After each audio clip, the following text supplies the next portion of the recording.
India on Friday held the second phase of polling for the general elections. In the second phase, 88 seats across 13 states and union territories went to polls. The 88 parliamentary constituencies include all 20 constituencies in Kerala, 14 in Karnataka, 13 in Rajasthan, 8 each in Uttar Pradesh and Maharashtra, 6 in Madhya Pradesh, 5 each in Assam and Bihar, 3 each in West Bengal and Chhattisgarh, and 1 each in Jammu and Kashmir, Manipur and Tripura.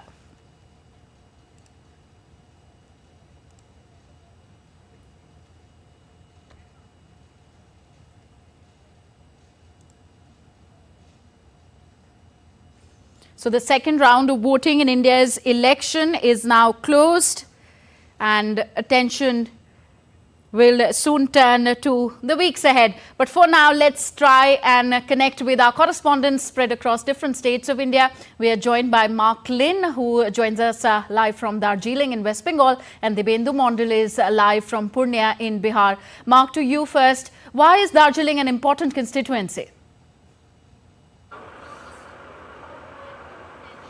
Well, Tanvi, Darjeeling, in the words of the former Foreign Secretary Harsh Shringla, who hails from Darjeeling, is important because it's strategically located.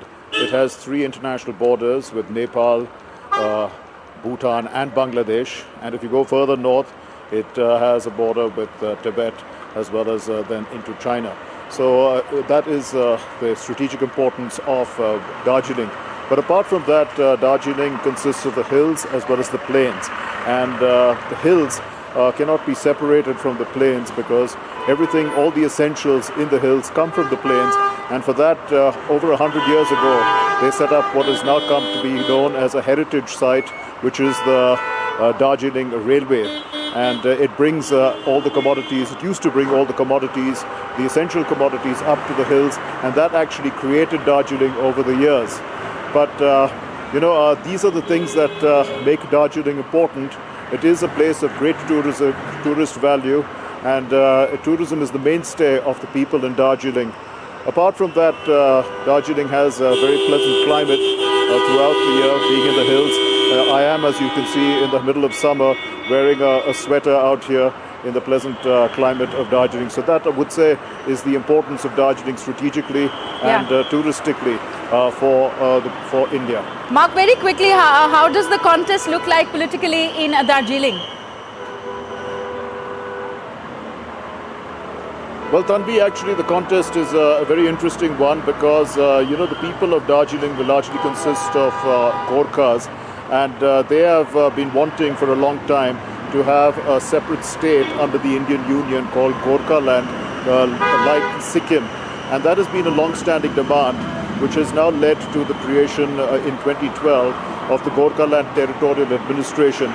But they keep on asking for more and more autonomy, and that is an aspirational, that's something that the people of Gorkha, of Darjeeling really look forward to. But you see that since it's been many years since this demand has come into existence, the people who are forwarding this demand have split into various groups, and each of these groups is supporting a different candidate in this election. So it becomes very interesting. Raju Bista, who won this election, who's the sitting MP from the Darjeeling constituency, won in 2019 by over 400,000 votes. But we need to see whether, he is able to sustain that kind of momentum in this particular election, because the polling percentage in the hills was only in the 60s, earlier 60% at 5 p.m. and the plains was close to 80%. So the hills and the plains actually vote in a different pattern. Back to you, Tanvi. Yes, clearly. But Mark, what's interesting here is that India's northeastern states are leading the way in the voter turnout, even in phase 1 and now in phase 2, the figures touching 70% if you talk of Assam, Tripura, West Bengal. And now let me go to Dibendu. Dibendu, you are there in Bihar. How has the voting been in the 5 seats that went to polls in Bihar today? Well, Tanvi, if we compare the voting percentage with the first phase in Bihar, there has been a slight increase in the voting percentage in Bihar for the second phase. The last phase, which is the phase 1, the voting percentage was about 48% for Bihar. But this time around in the second phase, we have seen it increasing to 54.17% till about 6 p.m. as per the ECI data. So, of course, we see a slight increase in the voting percentage of Bihar. But, overall, we have been through various polling stations across the day today. And what we have seen is that there has been direct contests between the NDA and the India alliances that have been contesting elections here. And of course, because of the fact that there are various caste combinations as well as community religious combinations that play out in the politics of Bihar. So of course, it will be interesting to watch as to who had been able to win the hearts of the people here in Bihar. For example, the Purnia constituency is a hot seat, is being talked about across the state and also nationally, because the fact that this particular seat in Purnia turned out to be a tri-corner fight between the RJD's Prasar Bharati, the JDU, as well as the third candidate, Pappu Yadav, who contested independently here. And there have been many takers of Pappu Yadav in Purnia. So of course, the contest here in Purnia is going to go down to the wire on the 4th when the ballots or the EVMs open for the countings. Of course, we'll have to wait and watch till the 4th of June. But for now, the ballots are sealed, the fates of the candidates are sealed, the people have given their verdict, and it's now only on the 4th of June we'll come to know who had won the hearts of the people here. Back to you. Okay, Dibendu, very quickly, we've seen these seats, 5 seats in Bihar. The poll percentage is near about 50%.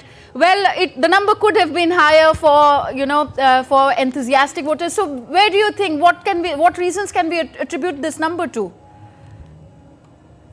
Well, Tanvi, see, Bihar historically has seen very low voting percentage if we look at the data over the past, 3 to 4 elections, including the assembly elections here in Bihar.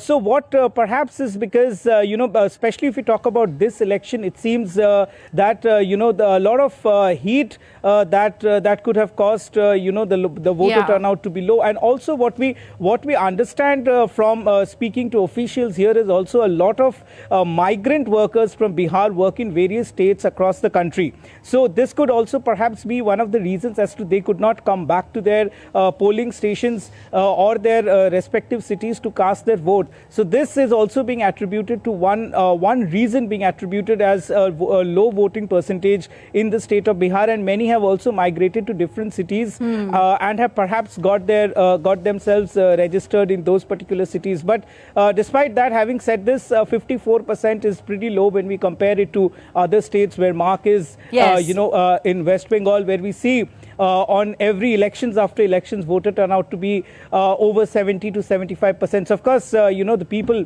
in Bihar really need to pull up their socks and come out of their home. A very politically aware state, Bihar, Dibendu, but somehow the numbers, it's not getting translated to numbers. Thank you, Dibendu. And now let's connect to my colleague Anil Thomas, who joins us from the newsroom in New Delhi. Anil, first of all, update us on the recent voter turnout data, and also tell us how does today's voter turnout data compare with polling percentage on these seats that have been polled today in 2019 elections.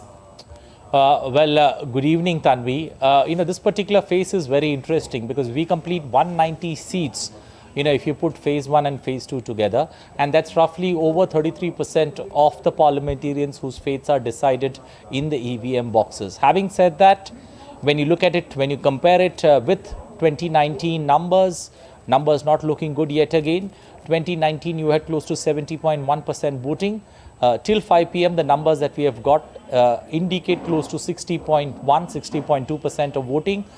Still 10% short, but I believe generally down south, Karnataka, also Maharashtra, that you would see where polling picks up pace in the final 2 hours. Even Bihar too, there is an extended hour or an extended line that's been opened for voting to take place. So we can expect the numbers to swell close to 64, 65%.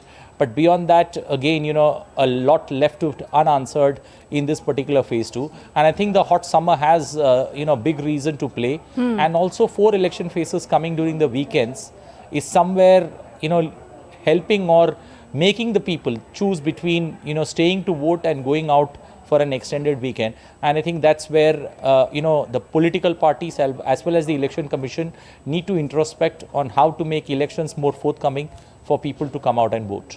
Anil Thomas in New Delhi, thank you very much for that analysis. Let's move down south in India. Wayanad, considered as one of the most important constituencies in Kerala, witnessed some enthusiastic voters coming out and casting their ballots, especially in the alternative school in Kokure, which saw a surge of tribal voters, especially women. DD India's Siddharth Bhardwaj reports.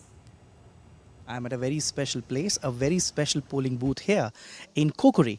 This is the alternative school. And the best part about this poll is this, that women in large numbers here from the tribal community are coming to vote, to cast their ballots, to select their MPs.